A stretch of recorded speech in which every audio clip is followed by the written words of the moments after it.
Dang, I just spilled a bunch of water. Anyways, I got a friend's birthday coming up, and in keeping with tradition, I'm gonna need a gift. Now, I've always been pretty bad at this kind of thing. I can never tell what people want, and I always end up overthinking it. But this time, there is absolutely no question as to the theme of this present. Whatever I come up with will have something to do with the song Watermelon Man by Herbie Handcock. More specifically, the 1973 version off the album Headhunters. This recording of the original 1962 jazz standard has become somewhat of a staple among my friends. Probably due to the iconic intro and outro, which are played by percussionist Bill Summers on a beer bottle. It sounds like... well, I can't show you what it sounds like. I don't have the copyright. So instead, click here. Go listen to Watermelon Man. It's basically a modern American classic. Then you can come back to this video. I'll stick around. Now, what was I even talking about? Oh yeah, right. So my idea is a music box that plays the first few seconds of the song, the intro and a bit after. Nothing this fancy, after all, who do you think I am, Clickspring? But you get the idea. Now, you will be as surprised as I was to learn that music boxes that play 70s funk jazz are a little hard to come by. So I think I'm gonna have to roll my own. I started by picking up one of these tacky things on Amazon and got right to work tearing it down. The first step is to figure out what notes this music box is tuned for. So using a guitar tuning app, I plucked the teeth and made a chart of the notes that looks like this.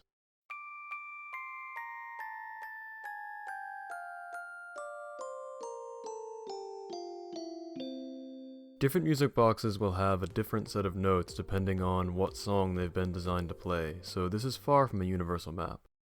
You might also notice that some of the notes are duplicated. At the time I made this chart, I didn't know why this was. It would be a few more days before I'd solve that mystery. And I wish I'd seen it now because it would have saved me a heck of a lot of trouble down the road. With that out of the way, I can move on to deciding what notes I want the new music box to play. For this, I used a cool little online piano sequencer in combination with the song itself and the sheet music to build a stripped down version of the song that would last about 10 seconds. One note I really wanted and didn't have was an E6, so I decided to modify the pitch of the F6 tooth by making it slightly heavier and thus lower. I used a small piece of copper wire as a weight, some CA glue to attach it, and a file to fine-tune the pitch. Once I was happy with the way it sounded, I could finish up the song.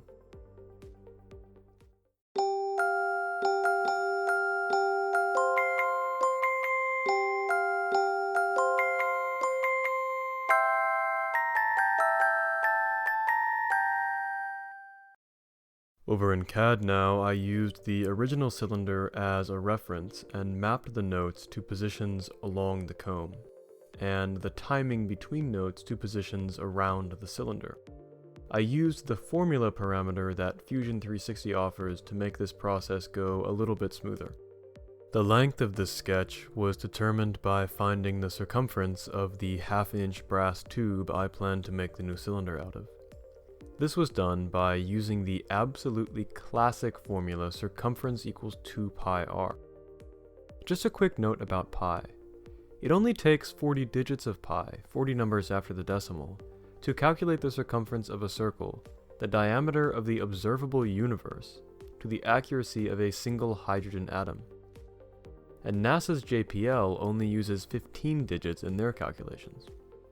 So obviously, for the kind of precision this project entails, I can get away with maybe twice that many should do it. 70 thou? Yeah, we can just call that 1.5. This funny tool I've been making out of a piece of scrap wood and a broken hex key is called a graver, and is used to shape metal by hand on a lathe. I want the ends of the new cylinder to be flat and square, but my lathe is not set up for cutting metal. It is a wood lathe. With this tool, however, hopefully I can make it work.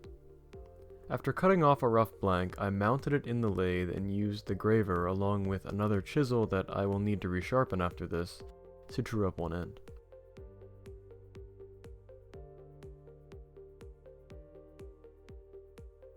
I then marked up the stock with a Sharpie and scribed a line with a pair of calipers.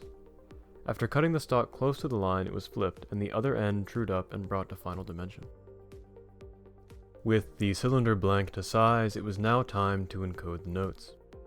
I printed and then cut out the template I made in CAD earlier, and after cleaning the blank with about a half squiz of my preferred libation, I glued the template to the blank with some spray adhesive.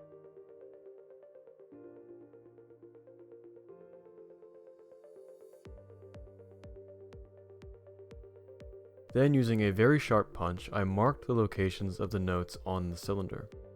And using some tiny solid carbide drill bits and a somewhat overexposed camera, I drilled corresponding holes with a vise and a drill press.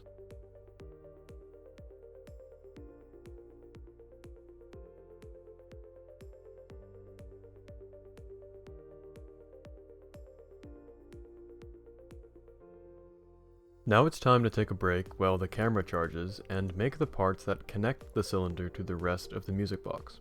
I copied the original parts as best I could, just making them slightly bigger to accommodate the larger cylinder. Bringing these parts into the third dimension involved necromancing this 3D printer that I built, I think about 200 years ago, which went surprisingly well. I was really prepared for a fight, but this thing came back from the dead without too much trouble. This ratchet system allows the handle to be turned backwards without turning the cylinder, which could damage the comb. Parts made and camera charged, I can now begin the process of putting the wires that will actually pluck the teeth on the comb in the holes. I use CA glue to hold the wires in and a pair of diagonal cutters and a file to get them to the correct length. With the wires cut to length, I could assemble the mechanism and get an initial idea of how it was going to work. It was at this point that I realized why some of the notes are duplicated on the original comb. You can't play two of the same note back to back. You see, the teeth on the comb need to vibrate to make a sound, and the second peg blocks this from happening. It just hits the peg and stops. The duplicate notes on the comb work around this. So this means that all of these notes here are not going to work. Rather than start over, I decided to further modify the comb and turn 3 more unused notes into duplicates. I then had to modify the cylinder a little bit to space out the back-to-back notes. I just eyeballed this in with a punch and it worked out okay. With the comb and cylinder modified to fix the double note problem, I can get to work on the box. I have this nice piece of, I think this is wood, but I could be wrong, that should make for a nice box. After some quick CAD, I can upload the files to a flash drive, then set up the wood on the bench, plug in the drive, and nice. Looks like we've got a bottom piece and a few side pieces to work with here. After gluing up the wood, it needed some sanding to get all the sides to line up, but after spending all my budget on the special effects for that woodcutting gag, I couldn't afford enough sandpaper to finish the inside. So I did what any good woodworker would do. Masked it off and slapped a coat of paint on. With the paint dry, the mechanism can be attached to the box. I only used 2 screws, and that's because I could only find 2 screws.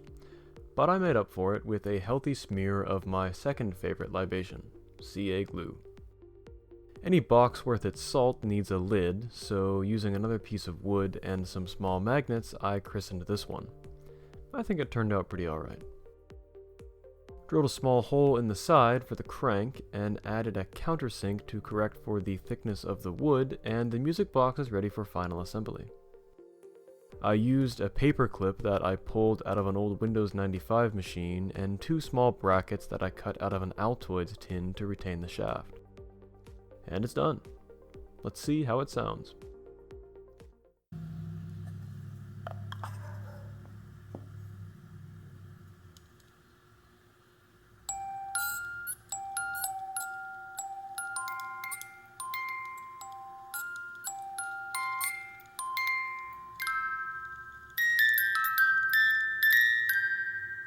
And yeah, timing is off, Notes are out of tune, overall, kinda sounds like a hot mess. But that's okay. It's got heart. And to the discerning ear, I think it's clear what the song is supposed to be. At least I hope it is. And that's it. One completed and somewhat belated birthday gift ready to be sent out. I hope you got a kick out of this goofy little project. I had fun with it. And a quick thank you to Herbie Handcock for making this masterpiece of a song. And sorry for bastardizing it so much. Alright, that is all for today. I will see you in the next one. Take it easy.